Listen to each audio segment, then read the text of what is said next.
माँ सब दुख सहन कर सकती है, पर उसका बेटा उसको छोड़ के जाए ये दुख माँ सहन नहीं कर सकती है। सब दुख सहन कर सकती है वो भूखी रह सकती है, वो प्यासी रह सकती है, वो कपड़े फटे पहन सकती है, वो दुनिया की यातनाएं देख सकती है, वो लोगों की तरह तरह के ताने सुन सकती है, लेकिन उसका बेटा उसको छोड़ जाए ये दुख कोई भी माँ सहन नहीं कर सकती।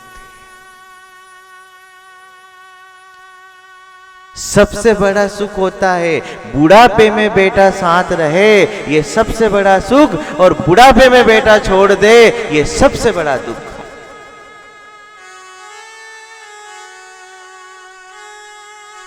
क्यों करती माए प्रार्थना भगवान से कि हे भगवान दुनिया के दुख दे देना, लेकिन एक संतान अच्छी देना,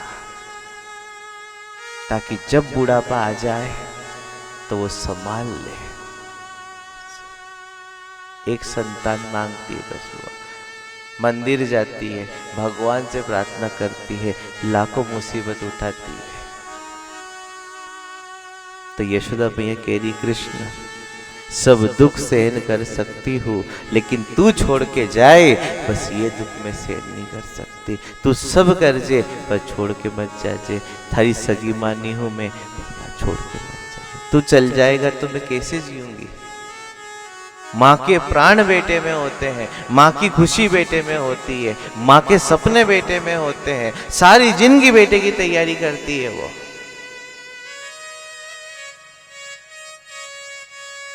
छोड़ के मत जा। फिर भगवान कह रहे मैया मुझे जाना पड़ेगा, जिस काम के लिए मेरा जन्म हुआ है वो काम तो मुझे करना पड़ेगा, और उस काम को करने के लिए मुझे जाना पड़ेगा। तो यशोदा मैया कह रही तू चला जाएगा तो गोपियां चुगली करने किसकी आएगी, और तू चला जाएगा तो रस्सी से पांव किसके बांधूंगी। तू चल जाएगा तो शाम पड़ेगी, झांक झांक के किसको देखूंगी। तू चल जाएगा तो ये माखन किसको खिलाऊंगी। हे कृष्ण तू चल जाएगा तो मैं मरी जाऊंगी, तू मत जा। तू जाएगा ये मैं देख नहीं पाऊंगी। फिर भी भगवान कह रहे मुझे जाना पड़ेगा मैया, मेरा जो कार्य है उसको करना है, उसको करने के लिए जाना ही पड़ेगा। जब भगवान श्री कृष्ण वहां से जाने लगे तो बस एक बात का वचन लिया, जाना है जा। कोई कह दे कि यशोदा दुखी है मत आजे, कोई कह दे यशोदा रो रही है मत आजे, लेकिन कोई ये संदेश दे दे कि यशोदा अब दुनिया में नहीं है, सगी मां तो नहीं हो, आग देने जरूर आजे। दूध को कर्ज आग देने से ही चुकता है, और जब तक बेटा अपनी माँ को अपने हाथों से आग नहीं देता है तब तक उसका कर्ज पूर्ण नहीं होता है।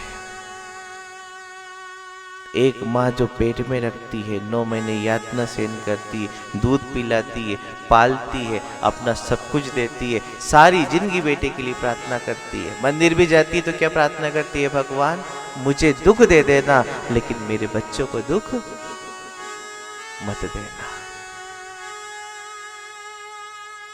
भोजन भी बनाती है तो कब करती है वो, बच्चे खा लेंगे उनका पेट भर जाएगा और जो बच जाएगा वो मैं खा लूंगी। माँ को भूख भी लगती है तो कब तक नहीं खाती है वो, जब तक उसके बच्चे भोजन नहीं कर ले। जब तक माँ भोजन नहीं करती है और बच्चे का पेट भर जाता है तो माँ का बिना भोजन के पेट भर जाता, मेरे बच्चे ने भोजन कर लिया।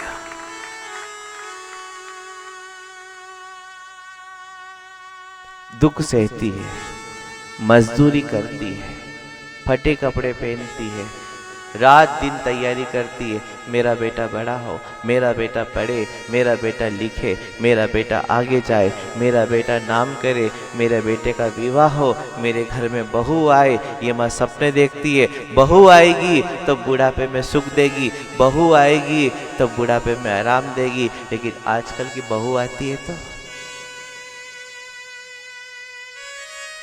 सुख और आराम तो दूर की बात, रोटी तक नहीं देती है।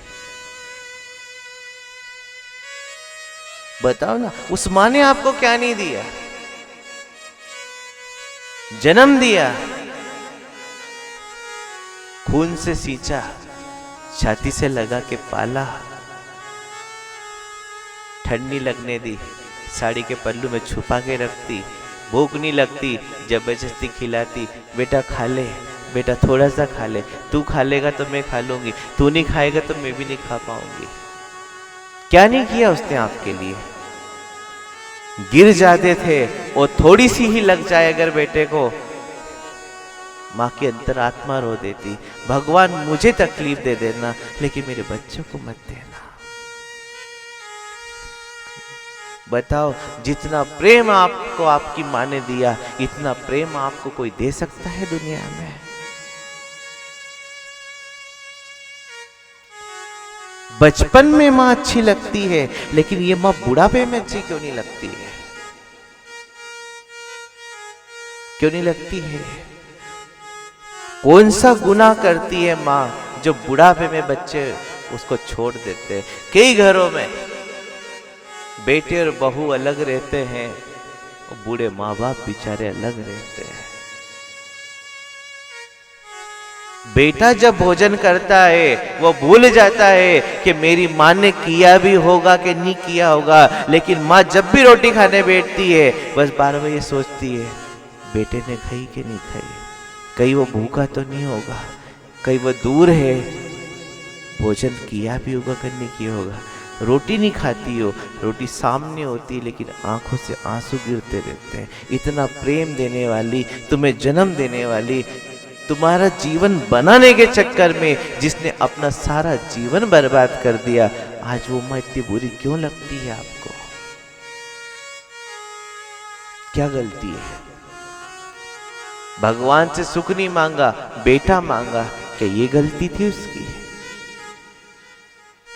9 महीने दर्द सहन करके आपको दुनिया में लाई, क्या ये गलती थी उसकी?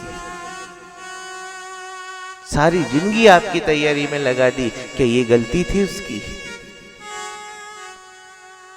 एक एक तार तार दे देती है, और माए तो बेटे को पढ़ाने के लिए अपने नाक का लोम तक बेच देती है, बेटे का भविष्य बन जाए। कोई गुरु भी नहीं करता है आजकल तो शिष्य के लिए, गुरु तो एक मंत्र देता है जिसके चक्कर में आप उसकी रात दिन पूजा करते हो, लेकिन माँ ने आपको क्या क्या दिया? कहते हैं ना, माँ से बड़ा कोई गुरु ना था, ना है, ना होगा। एक मंत्र देने वाला पूजनी हो सकता है, तो जन्म देने वाली कितनी बड़ी पूजनी हो सकती है। हम तो ये कहते हैं एक तरफ दुर्गा हो और एक तरफ जन्म देने वाली माँ हो, तो दुर्गा को छोड़ देना लेकिन जन्म देने वाली माँ को मत छोड़ना, कि तू नहीं होती तो आज ये माँ भी नहीं होती, तू सबसे बड़ी है। जीवन को अगर सफल बनाना है तो केवल 3 कार्य अपने जीवन में कभी मत करना। जन्म देने वाली को मत छोड़ना, पालने वाले पिता को मत छोड़ना, और ज्ञान देने वाले गुरु को मत छोड़ना। इन तीनों को जिसने अपने जीवन में संभाल के रख लिया, उसको किसी भगवान की तपस्या करने की आवश्यकता नहीं होगी।